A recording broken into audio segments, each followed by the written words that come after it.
Welcome to our video, 10 much-loved British insults. A while back we made a couple of videos about this very topic. Surely there can't be that many ways to insult somebody in Britain, you may be thinking? Well, believe me, there are. In our Do You Know a Minger from a Muppet episode, we also tackled the words tosser, div, prat, git, minger, nincompoop, pillock and twit. In our Do You Know a Plonker from a Prat edition, we also examined the words ballbag, anorak, cockwomble, numpty, daft hapeth, twat, prick and bonkers. We'd be bonkers not to do a third episode. If you are a little concerned, and let's be honest, why wouldn't you be? Perhaps you should switch off now.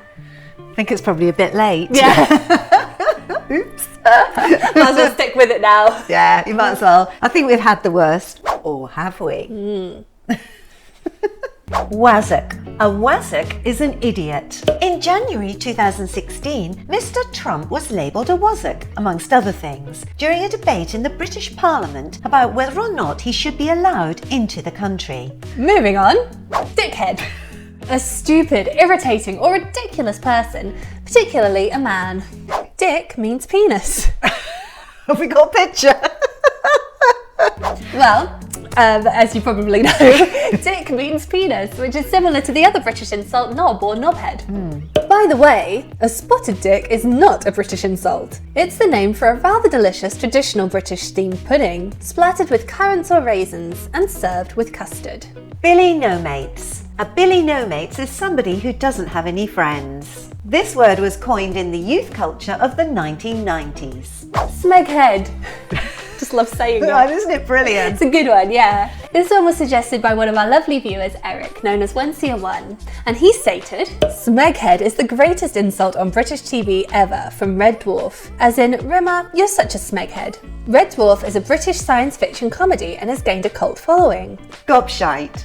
It's not a word that usually comes out of my mother's mouth. No, I never say the word gob. Yeah. The term gobshite is normally associated with Ireland and was brought to a wider international audience on programmes like Father Ted. It appears in Irish English to mean a foolish, incompetent or gullible person. Arse licker. I'm enjoying this way too much. I know. If you're from the US, you might possibly have heard the phrase brown noser. Arse licker has the same meaning, someone who debases themselves for another person in authority for some sort of benefit. Toe rag. A contemptible or despicable person. Sadly, this was a term which referred to a beggar or tramp due to the fact they had like these sort of rags wrapped around their feet. Instead of shoes and socks.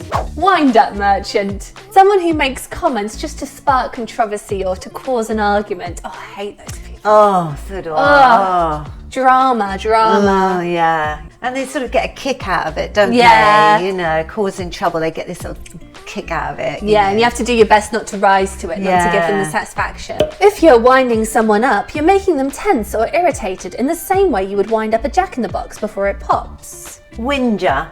A whinger is someone who complains persistently in a peevish or irritating way. Oh, stop whinging and get on with it. In modern English, whinge and whine generally mean the same thing, although whinge is not heard often in the United States. A co-worker of mine heard the word whinge on a British TV show recently and tried to drop it into a meeting. Yob. Yob is a slang word in the United Kingdom for a loutish, uncultured person. In Australia, the word yobbo is sometimes used with a similar meaning but slightly less negative.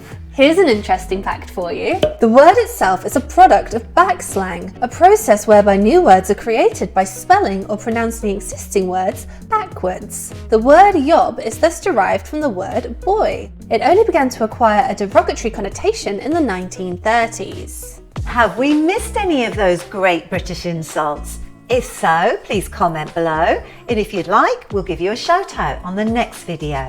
Thank you so much for watching. If you've enjoyed this video, then please give it a like and hit subscribe to follow us on YouTube.